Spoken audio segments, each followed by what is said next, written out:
Irmãos, queridas irmãs, esse vídeo é de número 241, Nosso Lar, de André Luiz, capítulo 44, tema As Trevas. Então, Lísias continua dizendo: a vida, contudo, André, palpita na profundeza dos mares e no âmago da terra. Vejamos bem. Lísias está dizendo que a vida palpita na profundeza dos mares e no âmago da terra. Vamos recapitular aqui.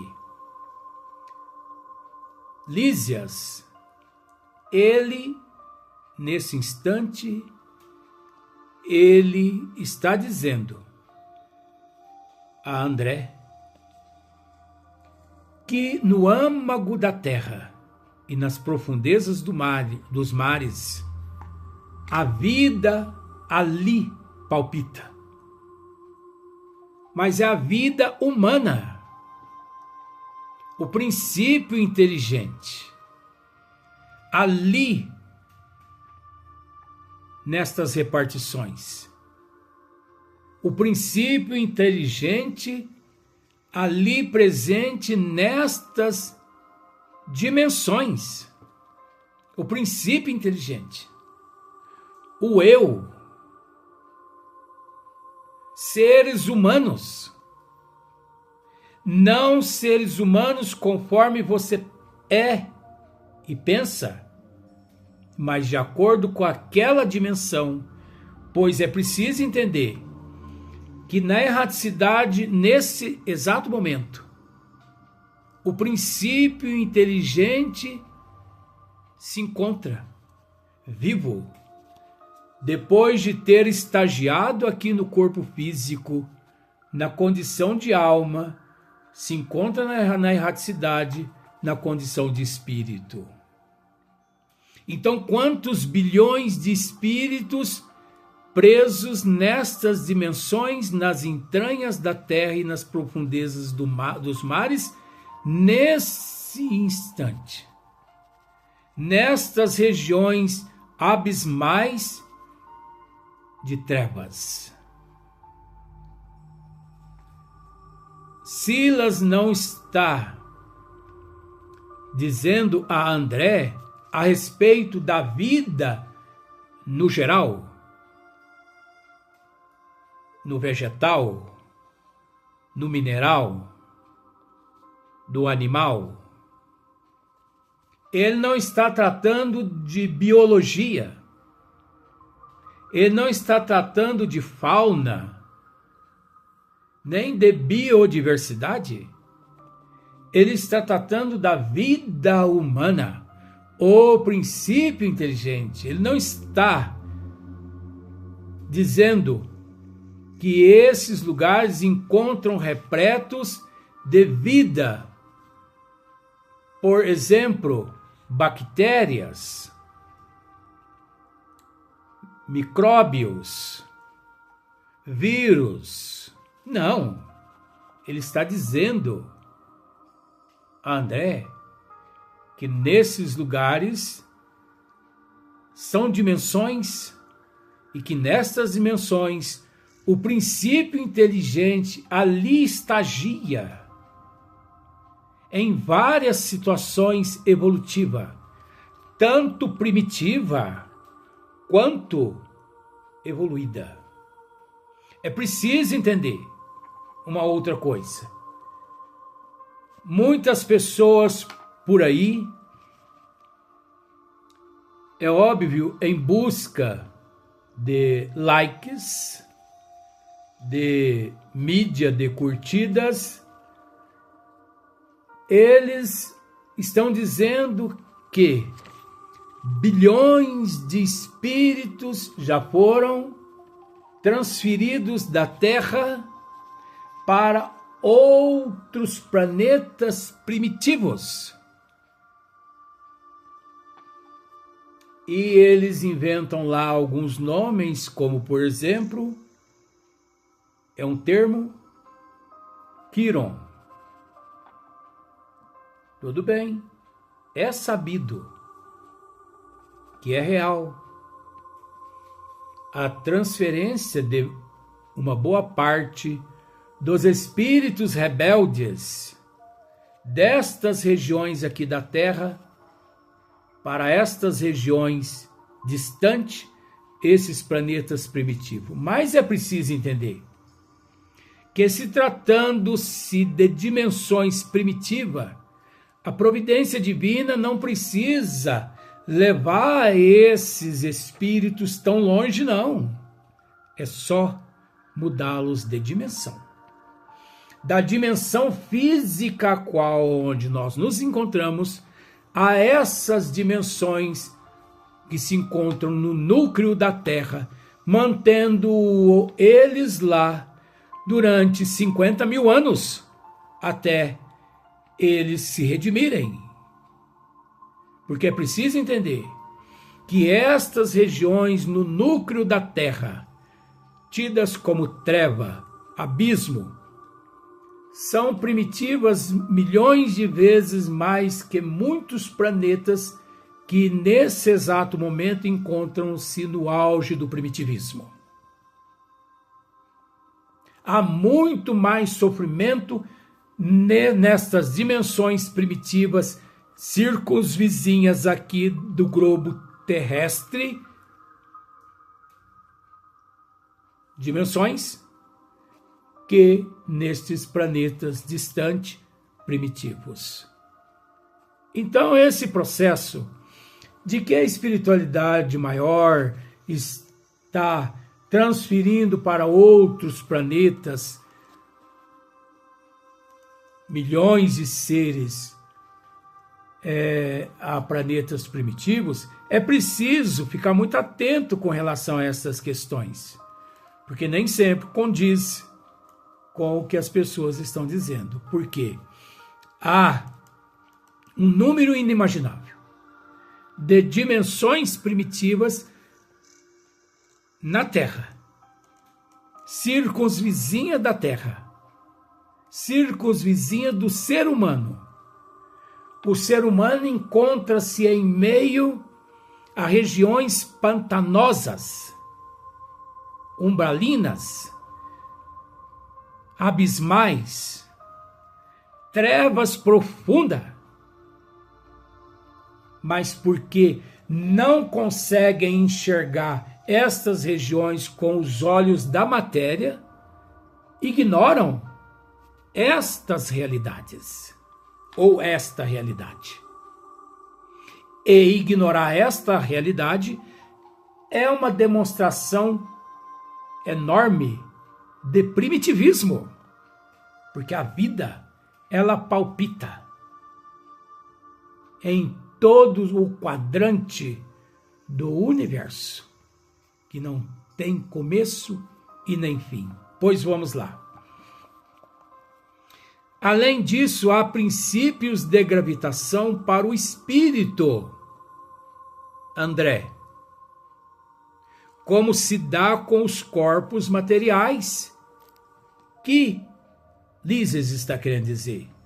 Que esses seres nessas dimensões abismais, no núcleo da Terra, nas entranhas do globo terrestre, eles lá, se você chega lá, dando exemplo, e diz mais ou menos assim, vocês já desencarnaram, eles vão te ignorar completamente e te expulsam de lá. Da mesma forma que se alguém chegar até você aqui no corpo físico e dizer para você assim, você está morto,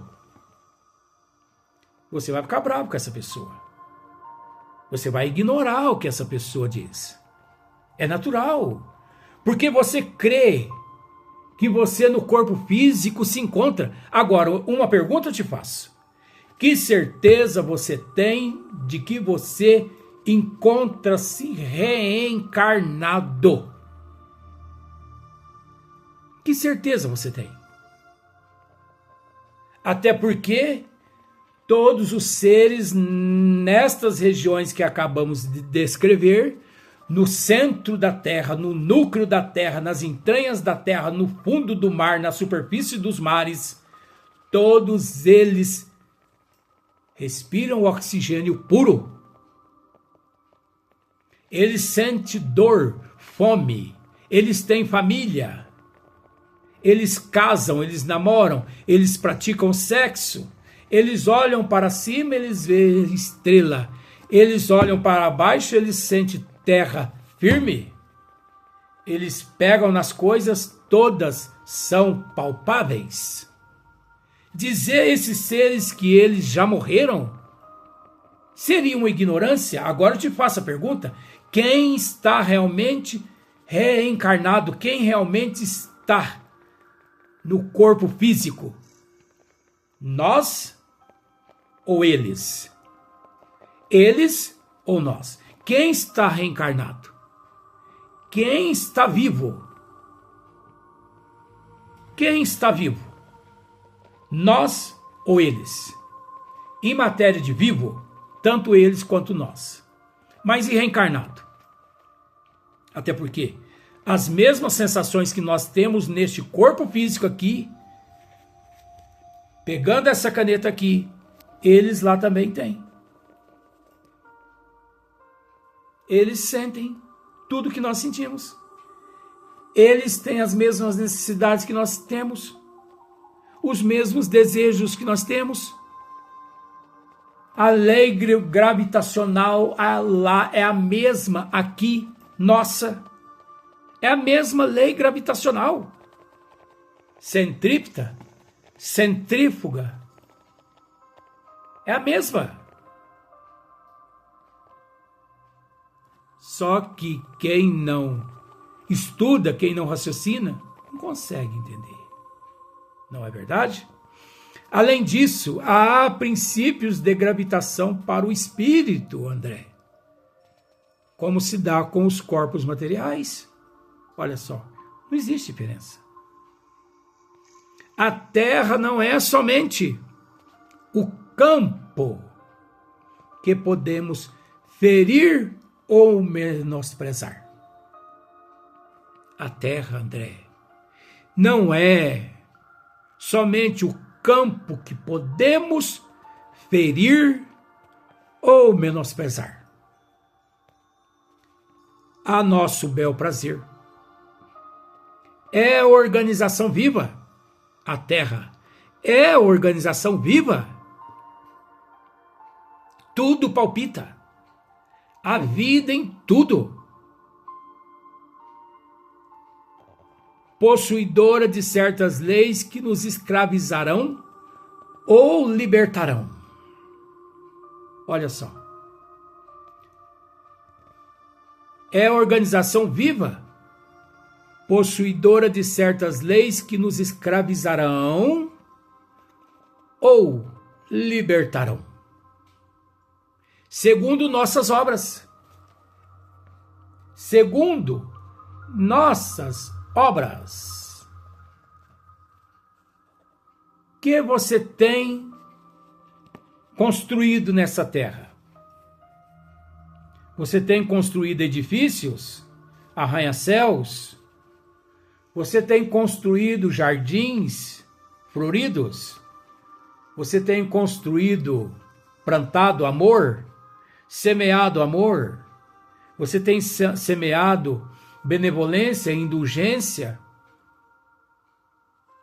Você vai colher benevolência, indulgência. Você vai encontrar no teu caminho todas essas virtudes, todos esses atributos.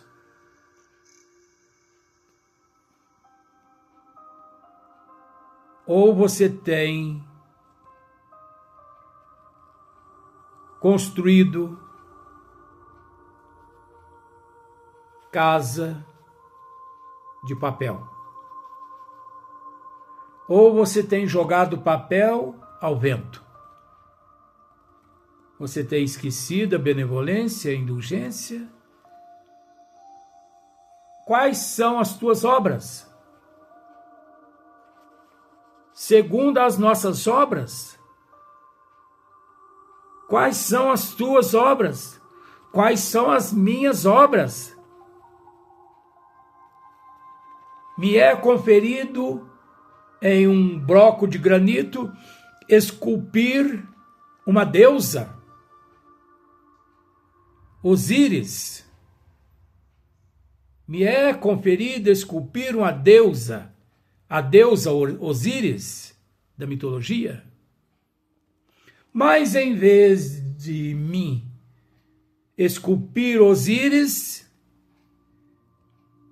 que é mitologia, eu resolvo esculpir também mitologia, a forma de um demônio. Ora, nós esculpimos do lado externo que somos por dentro. O artista plástico, ele transfere para a tela aquilo que ele é, que ele traz no seu interior. Ninguém dá o que não tem. Todos nós só conseguimos dar aquilo que temos. Então as pessoas te maltratam, não as ignore. Por quê? Porque elas é aquilo. E se você exige e cobra, você ainda é o errado, porque está te faltando compreensão. Está te faltando humildade. Você não conseguiu até hoje assimilar os desígnios de Jesus. Por isso, ninguém dá o que não tem. Todo mundo só dá o que tem. Exclusivamente o que tem. Se a pessoa dá 1, é porque ele tem 1. 10, porque ele tem 10.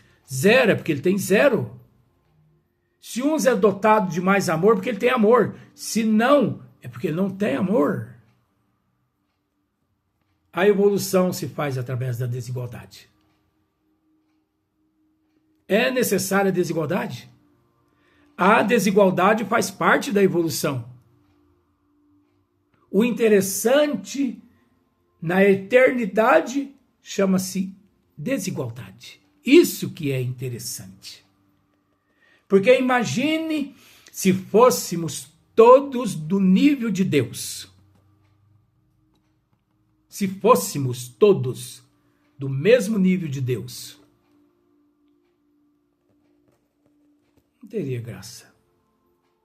A graça, o prazer, está no processo de evolução. Se não existisse a evolução, não haveria graça. Não existiria graça. Não existiria prazer. Então vejamos.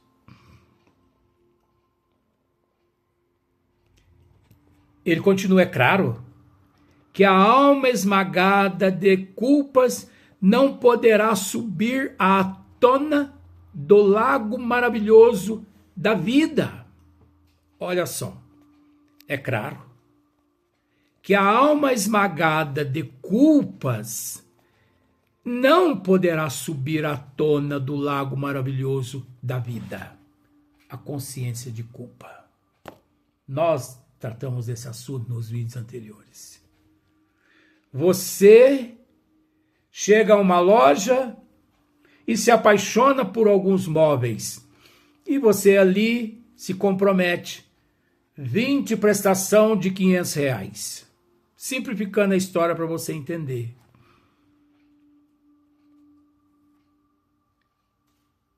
É gostoso comprar, não é?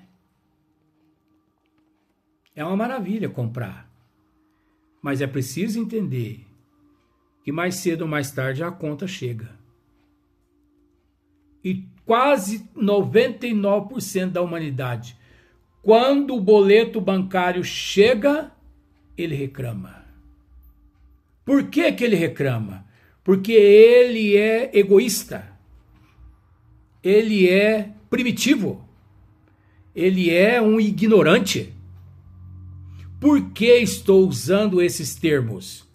Porque desfrutar, gozar a vida, todo mundo quer, mas pagar a conta ninguém quer. Você já parou para pensar nisso? Todo mundo quer desfrutar da energia, mas reclama quando o profissional chega e corta a energia porque você não pagou a conta de energia. Todo mundo quer usar a água, mas todo mundo reclama quando o profissional chega e corta a tua água da tua residência porque você esqueceu de pagar a conta da água. Ora, reclamas por qual motivo? Usou a energia, a água, usou a internet, usou a televisão o mês todo.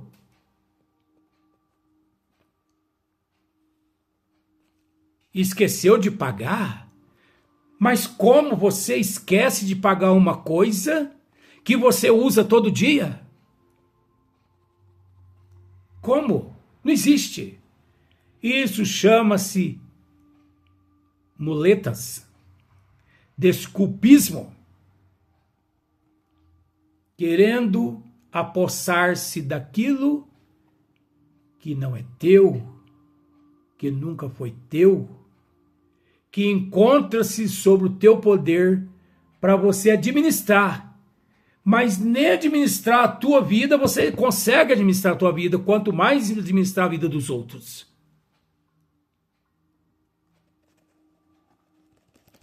E é preciso entender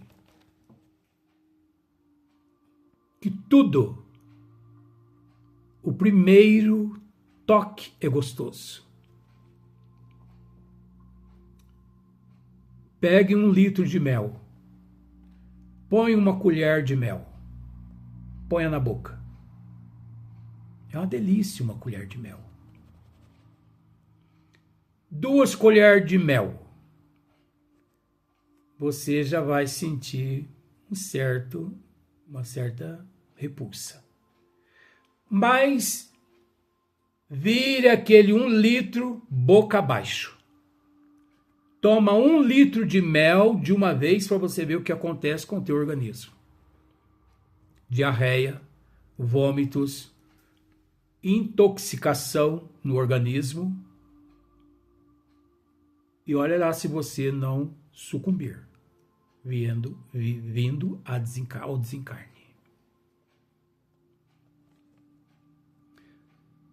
O mesmo alimento que nos alimenta, ele pode nos matar.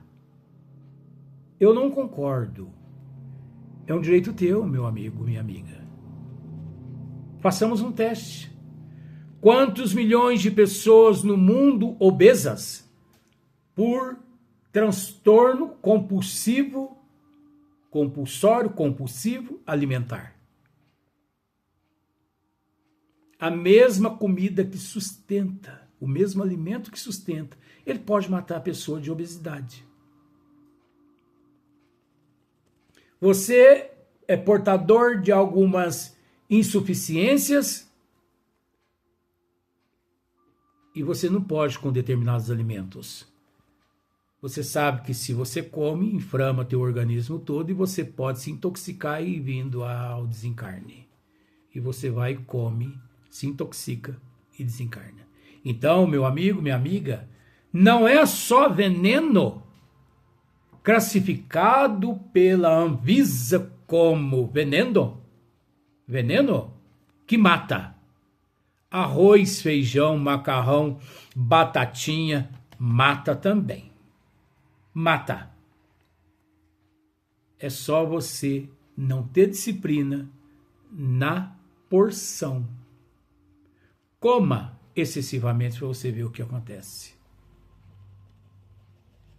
Então veja bem, É claro que a alma esmagada de culpas não poderá subir à tona de lago maravilhoso da vida. É lógico.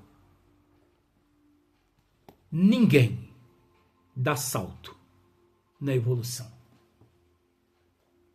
Galga-se degrau por degrau até chegar no último patamar.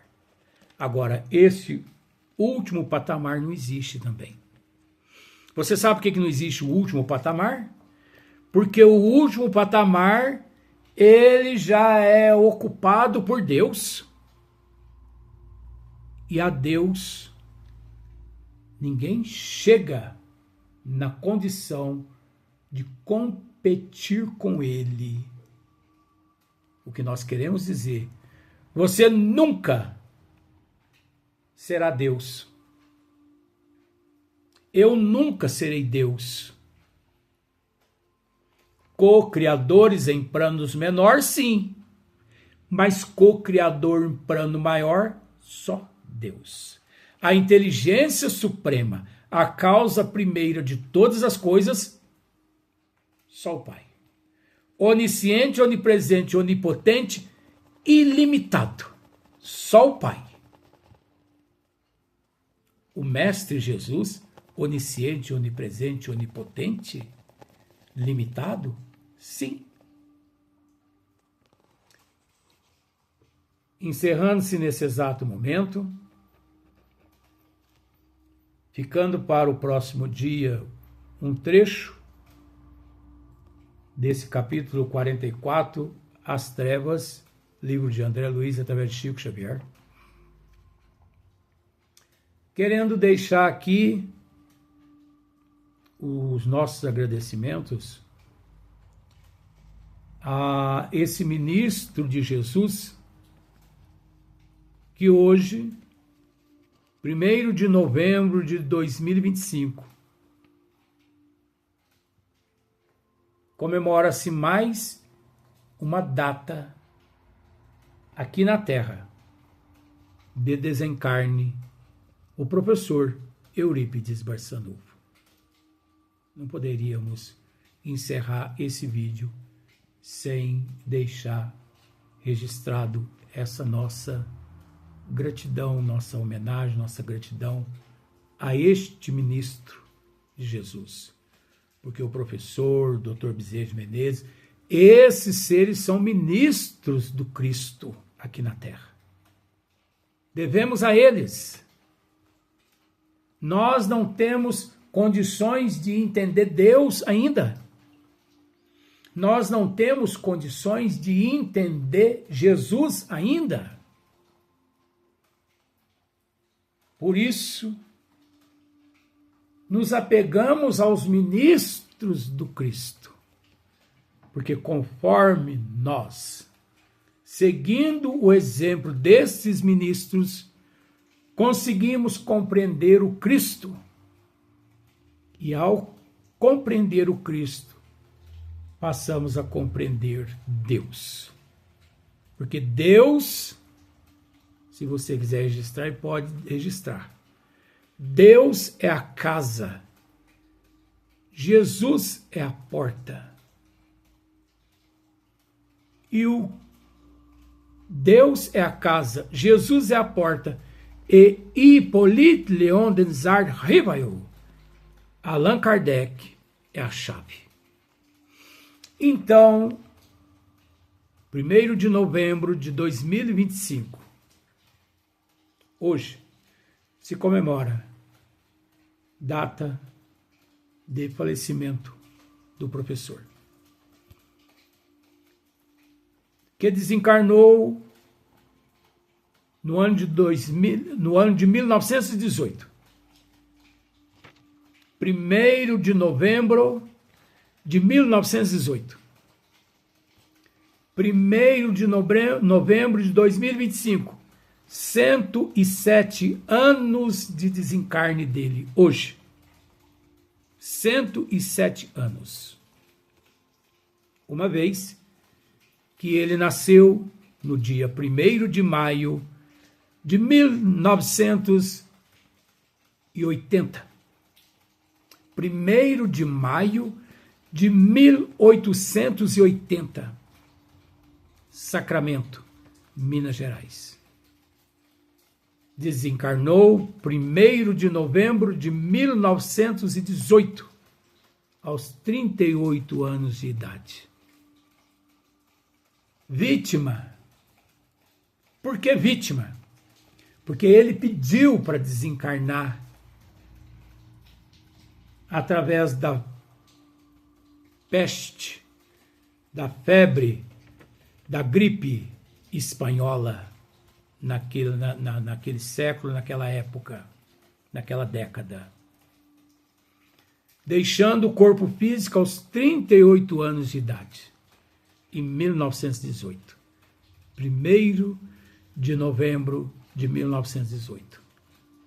Então hoje, 1º de novembro de 2025, data de comemoração, quando se comemora o desencarne do professor aqui na Terra.